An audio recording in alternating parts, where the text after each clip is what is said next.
Mercredi 11 juin 2025, mesdames et messieurs, bonjour et bienvenue dans ce journal. Tout de suite, le sommet. À Parakou, un conducteur de taxi-moto grièvement blessé lors d'une agression raconte son histoire. Il lance un appel pressant aux autorités pour plus de sécurité. Les détails dans un instant. Au Togo, des arrestations survenues lors de récentes manifestations à Lomé ont conduit à des libérations, mais des tensions persistent. En sport, clap de fin en Celtics League pour l'AS Takounais et le Real Sport. À Kandi, les deux formations ont disputé leur ultime rencontre de la saison avec à la clé le maintien pour les hommes de Savé. Réaction croisée des entraîneurs dans ce journal.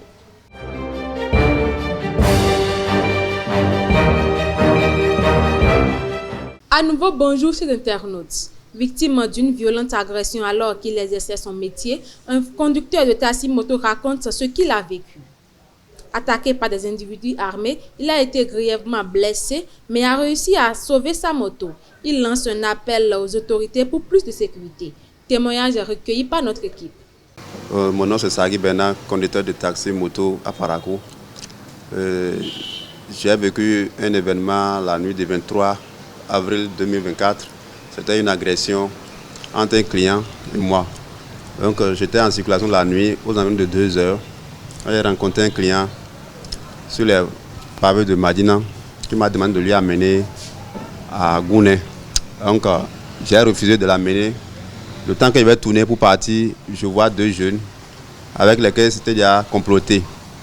Et les 2 jeunes m'ont demandé d'accepter, j'ai refusé. Et c'est là que j'ai commencé à recevoir les coups de la part du client qui m'avait arrêté. Donc le temps que je vais retourner pour lui demander il y a quoi, j'ai reçu un premier coup au front. C'est ça qui est cicatrisé ici. Un deuxième coup et un troisième coup. Donc c'est là je suis tombé. Et il a pris ma moto. Heureusement pour moi, j'avais déjà enlevé le fil bougie de ma moto qui n'a pas permis de démarrer pour pouvoir s'enfuir. Donc après avoir démarré fatigué, il a commencé par traîner la moto pour partir. Donc je me suis levé et je l'ai suivi, je l'ai attrapé. C'est là qu'on a commencé par se bagarrer. Je criais pour avoir de secours, mais personne n'est sorti. Donc à travers mes cris, il a vu qu'il va se faire attraper. Il a laissé la moto, il m'a laissé et il est parti. C'est là que j'ai reçu un élément qui est venu me secourir et j'ai aussi appelé mes collègues émigrants qui sont venus m'amener au CHD par urgence. Comme ça s'est passé et je me suis retrouvé à l'hôpital. Bon, la chose la plus importante c'était ma santé. Si c'est autre chose, la moto n'a pas été emportée, je n'ai rien perdu d'autre chose. C'est la santé qui m'a été dérobée. Mais actuellement, je suis en train de recevoir les soins, seulement que les moyens font grand défaut. J'ai un mot à l'endroit des autorités locales. Si je vais leur demander quelque chose, c'est de renforcer la sécurité dans nos voies et dans nos rues à Parakou pour pouvoir permettre la libre circulation des biens des personnes.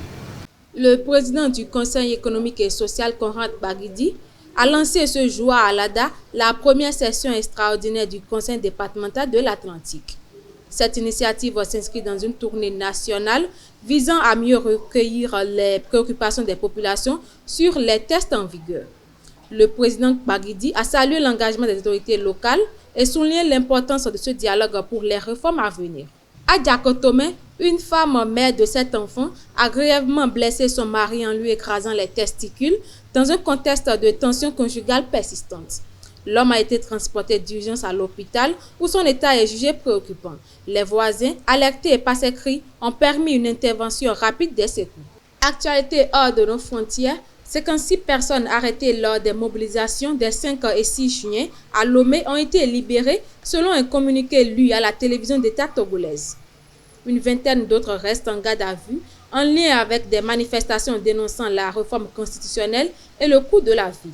Ces rassemblements jugés illégaux par les autorités ont également conduit à l'arrestation temporaire de journalistes et à la diffusion controversée d'une vidéo d'excuses du rappeur Amron. La Tanzanie s'engage à protéger 1300 km² d'écosystèmes marins en créant 2 nouvelles aires protégées autour de Pemba, dans l'archipel de Zanzibar. Sur cette zone, 300 km² seront placés sous protection totale, tandis que la pêche sera strictement encadrée ailleurs. Reste à relever le défi du financement pour garantir l'application de ces mesures de conservation. Partie de Tunis, la caravane de solidarité baptisée Convoi maghrébin de la résilience est arrivée en Libye après avoir traversé la frontière de Ras, avec près de 1200 participants. Elle bénéficie d'un accompagnement médical et psychologique du Croissant Rouge libyen avant de poursuivre vers la frontière égyptienne. Objectif, rejoindre le Caire le 12 juin, puis Rafah, aux côtés de délégations venues d'une trentaine de pays dans le cadre de la marche mondiale pour Gaza. Sport pour boucler ce journal, en Celtics League Pro, AS Takouné et Real Sport ont livré leur dernier match de la saison 2024-2025 sur le stade Sakakina Gezere de Kandi. Les hommes de Savet remportent ce dernier match et se maintiennent en Ligue 2 pour le compte de la saison prochaine. Au micro de Elvik Ngbetao, les coachs de chaque formation reviennent sur ce match et donnent leurs perspectives pour la saison à venir. Le sentiment, c'est un sentiment de joie. C'est un sentiment de joie. Et même si ce que nous avons espéré, la saison, ça n'a pas été le cas, on remercie Dieu pour cette fin. Et on a bien terminé par une victoire grâce à Dieu. Ça fait mal parce que bon, je fais tout possible pour mettre les gens en place pour vous l'encourager parce que l'intention et l'objectif c'est pour monter à Ligue 1. Mais heureusement le phare surtout on n'est pas bien démarré le phare surtout et c'est pourquoi on s'est trouvé dans cette situation.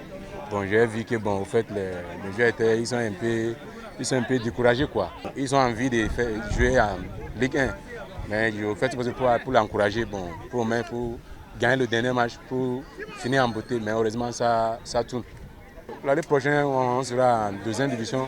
Et parce qu'on garde toujours la même équipe. Bon, on se connaît déjà, mais on maîtrise le championnat. Bon, je pense que deuxième division, l'année prochaine sera mieux. Et on va faire tout possible pour encore monter l'équipe à Ligue 1, par la grâce de Dieu. Essayer de ne pas trop durer en deuxième division et mettre le paquet. Nous allons apprendre de toutes les erreurs que nous avons commises dans ce championnat pour pouvoir nous améliorer dans la saison prochaine afin de ne pas durer en deuxième division.